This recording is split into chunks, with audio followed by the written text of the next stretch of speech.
Four teams have battled through the opening round of the college football playoff, and now the pressure and the intensity continue to mount as we go to the quarterfinals, moving away from home sites and onto neutral fields. What's the bigger factor, the battle-tested team or the better-rested team? Welcome to Pasadena, California, and the iconic Rose Bowl, presented by Prudential, part of the college football playoff. As we'll see a playoff team from last year, the Oregon Ducks.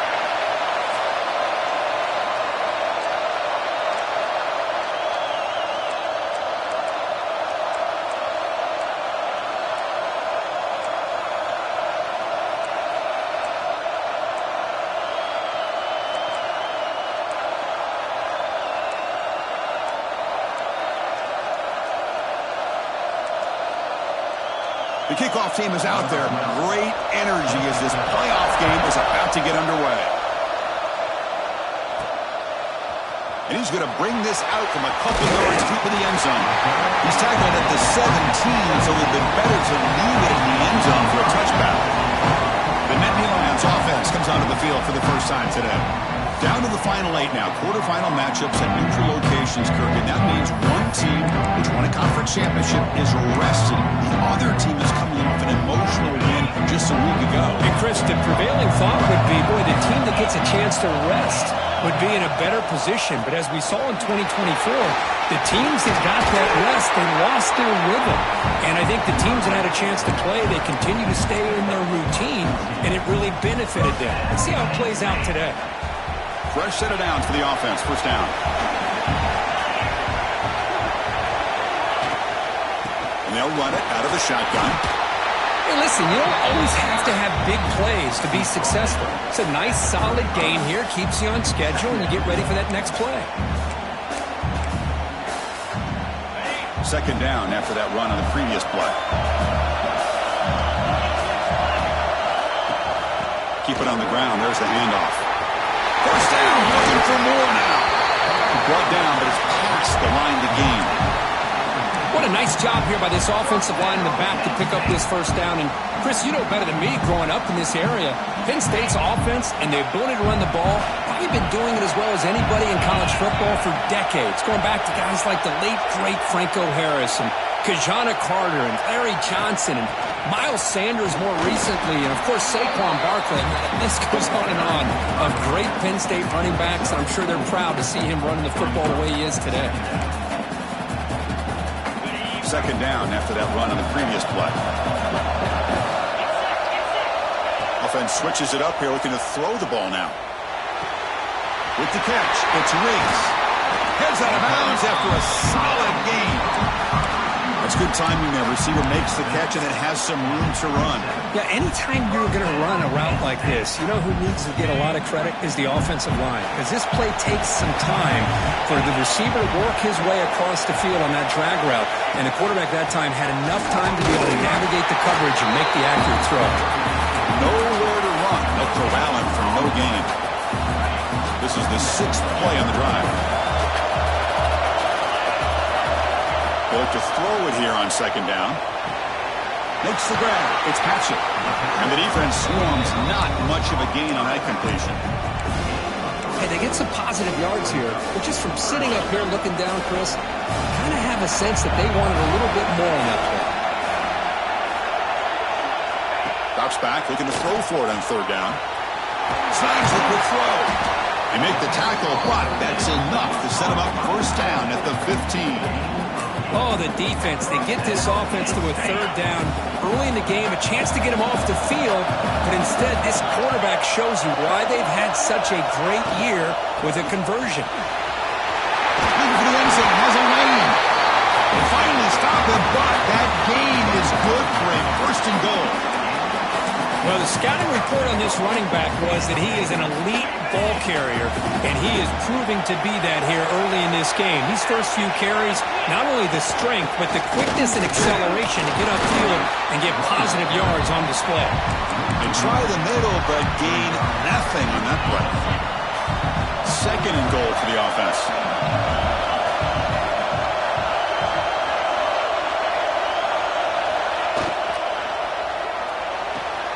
Locates the tight end. It's complete. Touchdown, Penn State, as they claim the lead here in this playoff game. You come out in the playoff game for no signs of rust for the offense immediately. Yeah, no jitters at all. After the layoff, I wondered how they might be able to come out and communicate and actually just the rhythm to the offense. But they did not hesitate. They set the tone early. Now they got themselves a lead.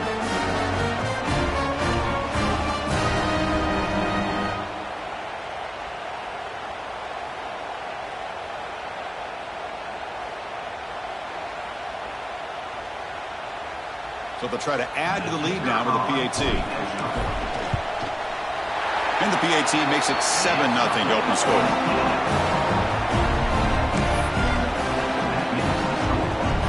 Kickoff team out there, they are fired up after just scoring a touchdown.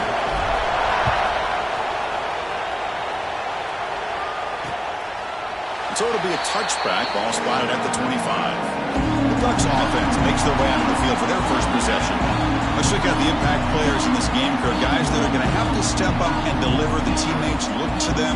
Coaches are counting on them today. Chris, I think these are the guys that show the most consistency, and I think that's why we're showcasing them.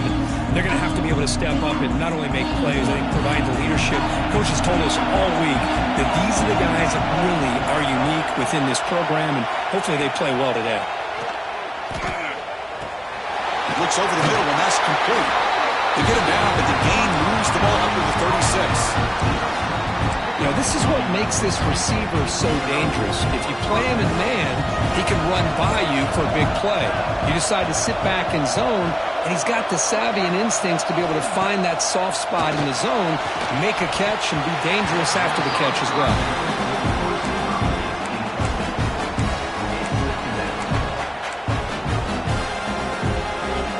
Lines up for a second down play off the incompletion.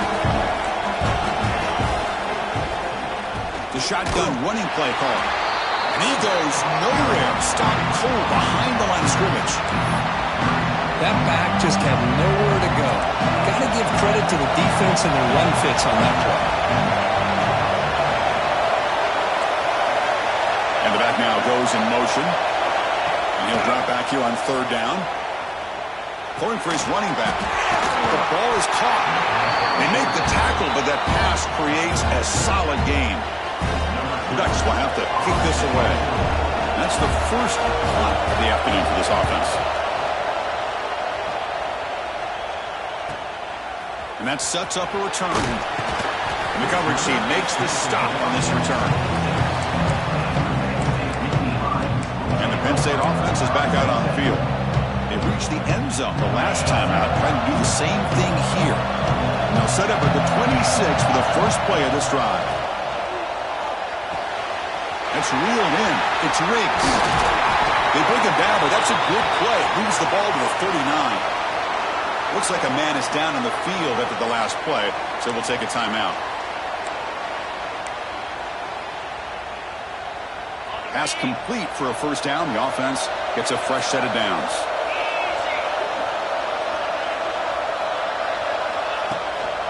Handoff from the shotgun. The junior able to bring him down quickly. Hey, it's a great job of this defense containing the running game.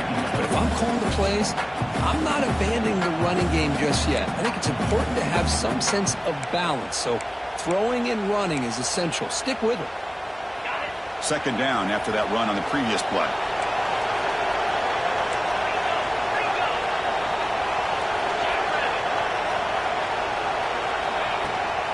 They'll go with the ground game here. Running back takes the handoff. Breaks loose at the 40. Tackle made after a big gain.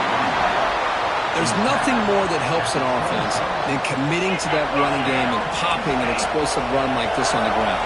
Keeps the confidence of your offensive lineup. Same with your back. It helps everything else that you're doing as an offense in your rhythm. Now you can come back with some counters, try to take some shots off of play action, and keep hammering away with that run game.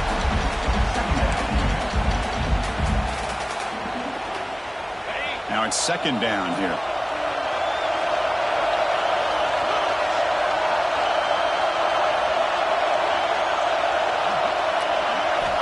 Quarterback drops back, probing the secondary. And it's intercepted. Beautiful timing there. And that's a solid return after the interception.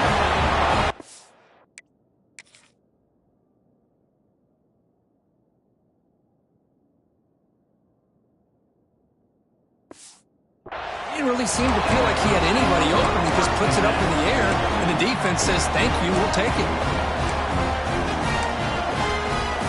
Here's the first play of the drive now to begin at the 19. Off the play fake, looking to throw on first down. That's caught. It's Reed. To get him down quickly, not much of a gain on that completion.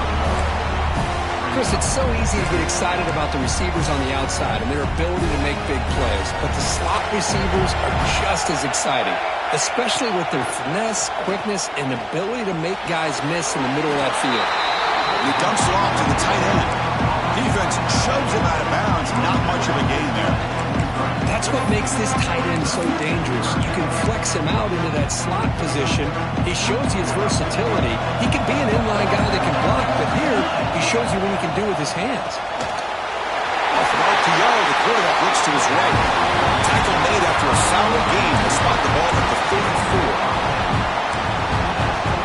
The offense will line up. Chance for a couple more plays before the end of the quarter. Quarterback keeps the football. The defense able to bring him down to wrap up the first period of play. And Kirk, it's Penn State on top as we break for the quarter. And the first quarter is in the books. What is a huge opportunity for both these programs to get a step closer to a national championship. Through one period, these teams are finding out that playoff games just feel different. Who can handle the nerves better as we head to the second? Here we go. First play of the quarter. Offense setting up for a second down play. Off the play fake, he'll look to throw it. Looks to his left and makes the completion. Tackle is made very near midfield. Good enough for a first down. Hey, a first down here by this Oregon offense. Nice to see the quarterback and receiver in sync and very efficient. Something that Oregon really prides itself on. As much as you want to think about that quarterback with the ability to run, remember, they can hurt you with their... Here he goes. Touchdown, Ducks, as they fight back here in this playoff game. This guy can do it all. We've seen him go behind coverage and make plays downfield. We can see him catch the ball underneath, just like this. When he catches a football, he is so dangerous after the catch. This one leads him into the end zone for the 6 points. And the extra point goes up and good. The BAT ties the game here in the second quarter now.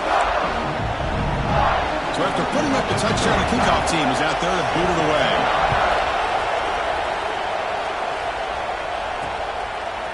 He'll bring it out from his end zone. He's got some daylight turning on the speed. Just able to stop it, but it's a great return. Lucky to prevent a touchdown, but begin the drive with excellent field position. And the Nittany Lions offense retakes the field. They had it going on the last drive, but it ended abruptly with the interception. Let's see what they can do here. It's a shotgun run call. Defense does a really nice job here of being able to contain that run game, held him just to 2 yards. Chris, to me, this changes the playbook a little bit now for the offense. The guy calling the plays at 2nd and 8, that's a different deal. Now he's got to probably thinking about going through the air instead of staying on the ground.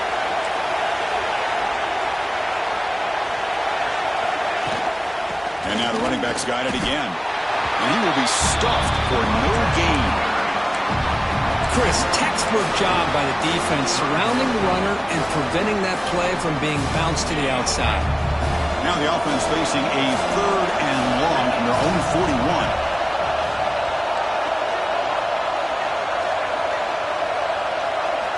Dropping back, looking to throw for the first down. But they don't connect. It's incomplete, and it brings up 4th down.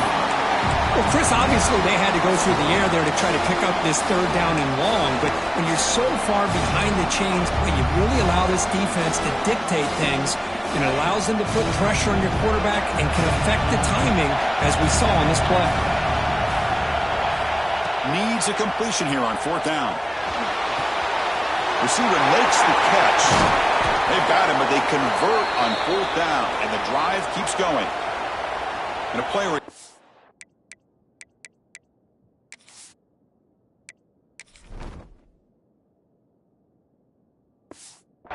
injured after that last play. We'll take a timeout or then check him out. The Nittany Lions line up on 1st and 10 now.